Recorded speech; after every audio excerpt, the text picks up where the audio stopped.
Assalamualaikum teman-teman. Jadi pada video kali ini kita akan membahas mengenai inovasi kurikulum. Nah, jadi apa saja sih yang akan kita bahas pada inovasi kurikulum ini?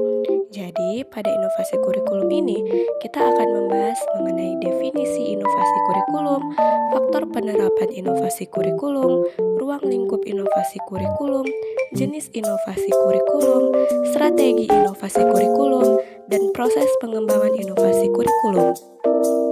Nah, jadi untuk pembahasan pertama, kita akan membahas mengenai definisi inovasi kurikulum. Jadi, inovasi kurikulum adalah suatu pembaharuan atau gagasan yang diharapkan membawa dampak terhadap kurikulum itu sendiri. Kurikulum hanyalah alat atau instrumen untuk mencapai tujuan pendidikan dan pembelajaran yang ditetapkan. Kurikulum bukan sebagai tujuan akhir.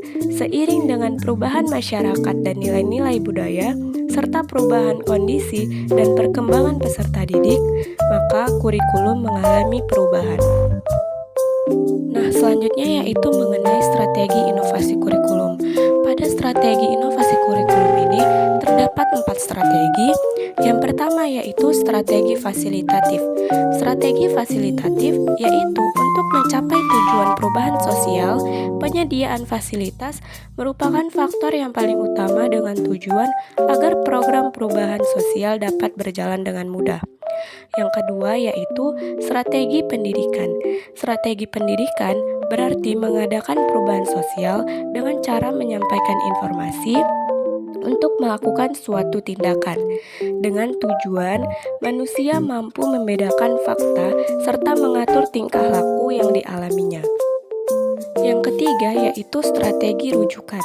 Nah, strategi rujukan program perubahan sosial dengan strategi rujukan artinya bahwa untuk mencapai perubahan sosial dengan cara bujukan atau rayuan diharapkan sasaran perubahan mau mengikuti perubahan yang direncanakan. Selanjutnya yaitu strategi paksaan. Pelaksanaan program perubahan sosial dengan strategi paksaan artinya bahwa dengan cara memaksa klien atau sasaran perubahan untuk mencapai tujuan perubahan. Nah, selanjutnya yaitu mengenai jenis inovasi kurikulum. Pada jenis inovasi kurikulum ini terdapat 2 jenis, yaitu yang pertama, top-down innovation. Inovasi ini sengaja diciptakan oleh atasan sebagai upaya untuk meningkatkan mutu pendidikan atau pemerataan kesempatan, memperoleh pendidikan, ataupun sebagai usaha untuk meningkatkan efisiensi dan sebagainya. Yang kedua yaitu bottom-up innovation. Inovasi ini dibuat berdasarkan ide, pikiran, kreasi, inisiatif sekolah, guru, atau masyarakat. Jenis yang kedua ini jarang dilakukan di Indonesia karena sistem pendidikan yang ada cenderung bersifat sentralistis. Nah, pembahasan selanjutnya kita akan membahas mengenai proses pengembangan inovasi kurikulum. Proses pengembangan inovasi kurikulum yang pertama yaitu ada invention, merupakan langkah menemukan hal-hal baru yang merupakan adaptasi dari yang ada. Yang kedua yaitu development, merupakan proses pengembangan yang sering dikaitkan dengan penelitian dasar terkait mengelengahkan proses pengembangan bahan-bahan kurikulum baru. Yang ketiga yaitu diffusion, merupakan proses di mana inovasi dikomunikasikan melalui saluran-saluran tertentu secara terus-menerus di antara anggota sistem sosial. Yang keempat yaitu adoption, merupakan tahap penyerapan beberapa unsur penting yang perlu dipertimbangkan terkait penerimaan waktu, tipe pembaharuan, unit pengadopsian, saluran komunikasi, struktur sosial dan budaya. Selanjutnya yaitu ruang lingkup inovasi kurikulum. Ruang lingkup inovasi kurikulum terdiri atas tujuan kurikulum, isi atau materi pengajaran, proses pembelajaran, dan sistem penilaian. Tujuan kurikulum bersumber dari setiap mata pelajaran.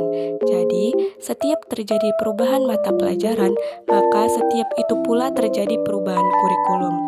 Susunan mata pelajaran ini biasanya disebut struktur kurikulum. Hampir setiap pergantian kurikulum selalu terjadi perubahan struktur kurikulum.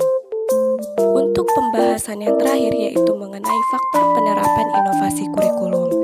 Yang pertama yaitu faktor guru atau pendidik. Guru berperan sebagai ujung tombak dalam pengembangan kurikulum yang sangat berpengaruh dalam proses pembelajaran.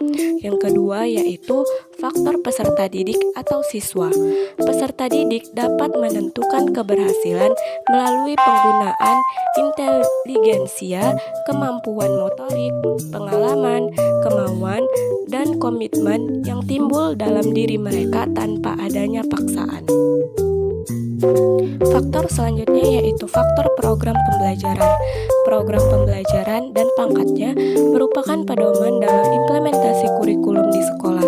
Program merupakan bagian yang tidak dapat dipisahkan dalam kurikulum sebagai suatu sistem. Selanjutnya yaitu faktor fasilitas. Fasilitas termasuk sarana dan prasarana yang tidak bisa diabaikan dalam penerapan inovasi kurikulum. Fasilitas merupakan hal yang sangat mempengaruhi kelangsungan suatu inovasi yang akan ditetapkan. Selanjutnya yaitu faktor lingkungan sosial dan masyarakat. Masyarakat secara langsung ataupun tidak langsung, sengaja maupun tidak sengaja, terlibat dalam inovasi kurikulum. Nah, jadi dari poin-poin yang sudah saya sebutkan dan saya jelaskan, semua termasuk dalam inovasi kurikulum. Jadi sampai di sini saja video pembelajaran dari saya. Semoga bermanfaat ya teman-teman. Wassalamualaikum warahmatullahi wabarakatuh.